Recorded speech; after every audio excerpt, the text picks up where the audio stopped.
Bonjour à tous. Alors aujourd'hui, je vais vous faire une petite présentation de l'Apple TV deuxième génération. Bon, ça fait un an et demi qu'elle est sortie, mais bon, on perd pas de temps, donc je vais vous faire un test rapide sur les possibilités de la nouvelle Apple TV si vous hésitez à l'acheter. Je vais aussi vous donner mon avis personnel sur l'acquisition.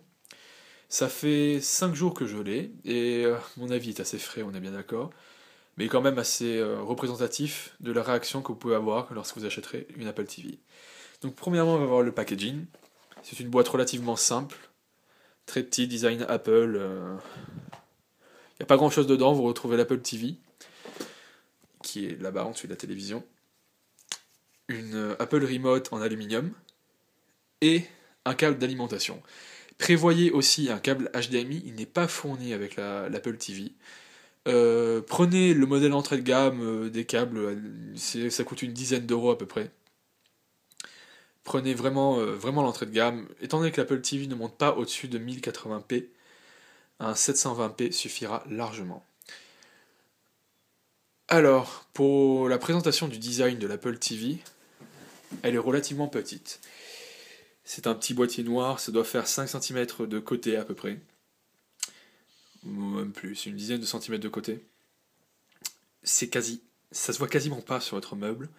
C'est très très beau, si vous avez une télé noire, ça rend super bien. Et à la face avant, vous avez une petite diode qui s'allume en permanence lorsque votre Apple TV est allumé. A noter aussi qu'elle clignote lorsque vous appuyez sur les touches de votre Apple Remote. Alors vous avez différents moyens de contrôler le menu, soit avec l'application Remote disponible sur l'App Store faite par Apple, ou soit tout simplement l'Apple Remote. Je vais vous montrer rapidement les menus, les sous-menus. C'est très très faible question fonctionnalité. Vous faites vraiment la base. Et je vais vous montrer qu'il y a vraiment un profil type d'utilisateur pour l'Apple TV. Donc on va commencer par les films. Donc ça c'est des films disponibles sur l'iTunes Store. A noter que vous ne pouvez pas les télécharger complètement, ce sont tous des films à la location. Ils sont relativement récents pour la plupart. Vous retrouverez les derniers blockbusters hollywoodiens, par exemple La planète des singes des origines. Donc ici vous pouvez louer, liste de souhaits, plus, en l'occurrence ce sont les commentaires des utilisateurs, la liste des acteurs. On va y avoir un extrait.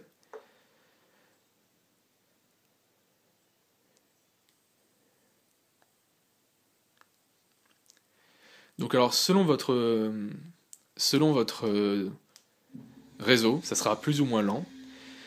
Il est à noter que la bande-annonce, ici, est en définition standard. Vous pouvez accélérer. Il y a des choses qui ne sont pas censées être changées.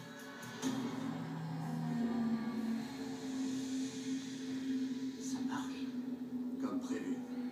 Sauf sur un seul point. La substance accroît radicalement l'activité cérébrale. Elle augmente. Donc ça, ce sont les bandes-annonces. Vous pouvez en voir un à tous les films que vous voulez télécharger. Les prix, alors en l'occurrence, j'ai supprimé l'option HD. Vous pouvez aussi la supprimer dans les réglages de l'Apple TV pour les gens qui ont, comme moi, un faible débit, une faible puissance du réseau. Les prix vont alors de 3,99 de 3,99 en SD, 4,99 en HD, j'imagine. Et ça va aussi à 2,99 pour les films plus anciens. Donc ça reste plutôt dans la globalité assez abordable. Donc ça, ce sont les films. Ils sont, donc là, ici vous avez la catégorie mieux classée, par genre, par recherche, au cinéma. Donc ça, c'est dans la dernière mise à jour d'Apple TV. C'est des bandes annonces. Alors par contre, c'est toutes des bandes annonces américaines. C'est à noter. C'est les bandes annonces que faisait Apple à un moment sur son site internet, qu'elle a regroupé sur une catégorie sur l'Apple TV. Maintenant, on va voir la fonction musique avec iCloud. En l'occurrence, les musiques qui sont sur l'Apple TV ne sont pas streamées à partir du contenu de l'ordinateur, mais directement d'iCloud, grâce à iTunes Match. Donc, par exemple, on peut aller dans les albums. La télé se connecte à iCloud et cherche les albums. Alors, selon votre réseau, les pochettes d'albums vont s'afficher plus ou moins vite. En l'occurrence, les miennes s'affichent assez lentement. Donc, vous naviguez touchez une chanson, vous choisissez, et ça stream depuis les serveurs d'Apple. Encore une fois, c'est plus ou moins long selon votre débit.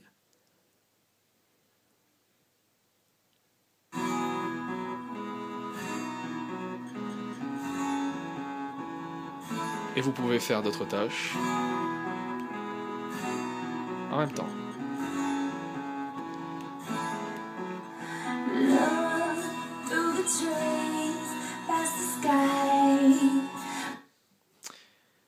Ça, ce sont les musiques. Ensuite, l'accès à Internet est assez réduit sur l'Apple TV. Vous avez accès au Wall Street Journal Live. Ça, c'est un contenu purement américain. Le MLB TV. Alors ça, c'est pour le baseball, j'imagine. YouTube. Vimeo, les podcasts. Le flux de photos si vous êtes abonné à iCloud. Bobby.me, Flickr et Radio. Par exemple, vous avez YouTube. Je peux accéder à ma chaîne, aux vidéos les plus regardées, les plus récentes, les mieux notées, mon historique, etc. Donc on va aller dans ma chaîne.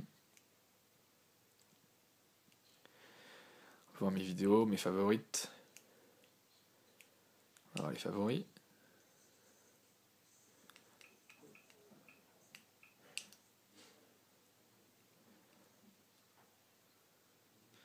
Et donc vous avez accès à YouTube directement sur votre télé.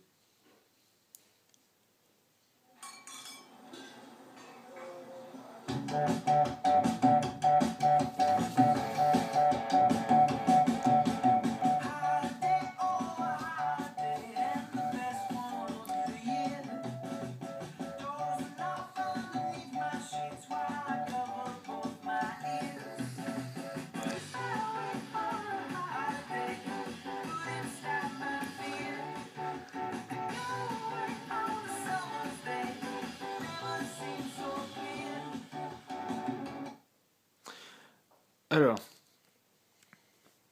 donc ça c'était une vidéo YouTube. À noter que les vidéos qui sont en HD, vous les verrez en HD. Les vidéos s'adaptent à votre réseau, c'est-à-dire qu'elles seront en SD si le réseau est trop lent. Maintenant, l'une des fonctions les plus intéressantes d'Apple TV, ça serait les ordinateurs. C'est-à-dire accéder, en l'occurrence, aux vidéos qui sont dans mon iMac. Ici, même si l'iMac est, en l'occurrence, appareil éteint, j'ai juste désactivé la luminosité de l'écran. J'ai accès à tous les contenus que j'ai à l'intérieur. En l'occurrence, le plus intéressant, ça serait les films. Et donc, j'ai mis quelques films dessus. Et des films, par exemple, Bad Teacher.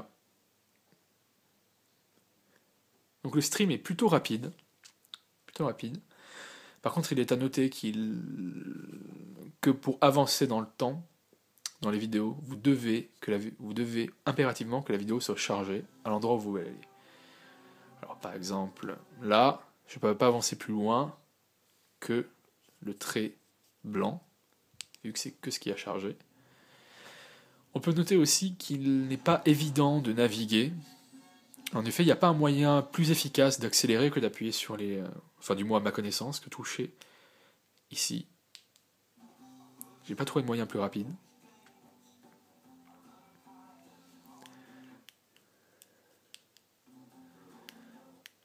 Donc là, c'est un film en 720p. L'image est très très correcte. Très très bonne pour du streaming, c'est vraiment sympa. Et c'est dans l'ensemble assez rapide.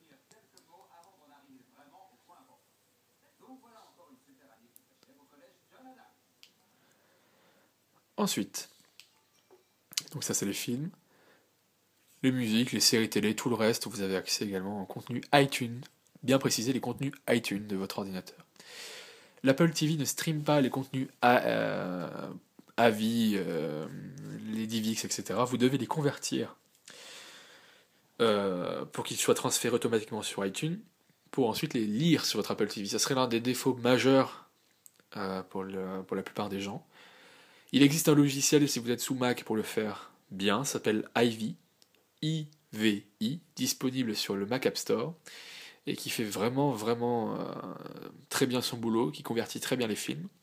Si vous faites bien les réglages dans les préférences, vous aurez une qualité quasi identique à celle du film d'origine. et ceci assez rapidement. Il faut noter environ 2 heures pour un film en HD et 40 minutes pour un film en SD. Et les réglages. Les réglages sont assez sommaires, vous pouvez faire régler l'heure, etc. L'accès à l'iTunes Store, ça reste relativement primaire. Donc ça, c'est vraiment les fonctions primaires de l'Apple TV. Là où elle aura un intérêt plus probant, c'est si vous avez un iPod Touch, un iPhone 4, 4S ou un 3G, ça fonctionne, 3GS aussi, et un iPad ou iPad 2, c'est AirPlay. AirPlay est vraiment la fonction la plus intéressante de l'Apple TV, notamment l'AirPlay Mirroring. Alors l'AirPlay Mirroring ne fonctionne qu'avec l'iPad 2 et l'iPhone 4S, c'est-à-dire que tout ce qui se passe sur votre iPhone est reproduit sur l'écran de l'Apple TV. Alors l'AirPlay Mirroring fonctionne plutôt bien. Cependant, on peut remarquer quelques petits lags de temps en temps. Donc là, par exemple, j'ai activé AirPlay Mirroring, et donc l'image de mon iPhone se reproduit sur la télé. Il est à noter, cependant, que ce mode AirPlay, si vous avez un réseau pas très stable et plutôt lent, bug beaucoup. Alors maintenant, je vais vous montrer une autre fonction de l'Apple TV. En l'occurrence, je ne peux pas vous montrer AirPlay avec l'iPhone, étant donné que je suis en train de filmer avec l'iPhone, mais je vais vous montrer AirPlay avec un Mac, avec le MacBook Air en l'occurrence. Alors, je vais uniquement vous montrer AirPlay pour la musique. Ça fonctionne exactement pareil sur un iPhone, un iPad ou un iPod Touch. Vous avez en bas de iTunes en l'occurrence un petit logo, celui-ci là. Quand je focus dessus, ce petit logo qui symbolise AirPlay. Et en l'occurrence, vous cliquez sur ce petit logo ici, vous sélectionnez votre Apple TV, et c'est clair, et ainsi toutes les chansons que vous sélectionnerez iront donc directement sur votre Apple TV, il ne fonctionnera pas sur votre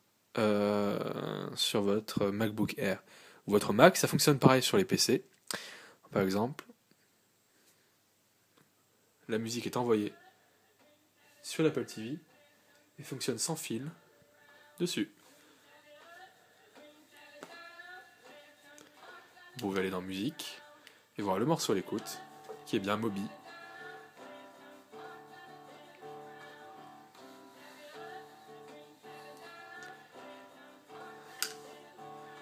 Vos pochettes d'albums apparaissent également, ainsi que le temps. Les contrôles de volume sur l'iPhone, sur le Mac, excusez-moi, fonctionnent également.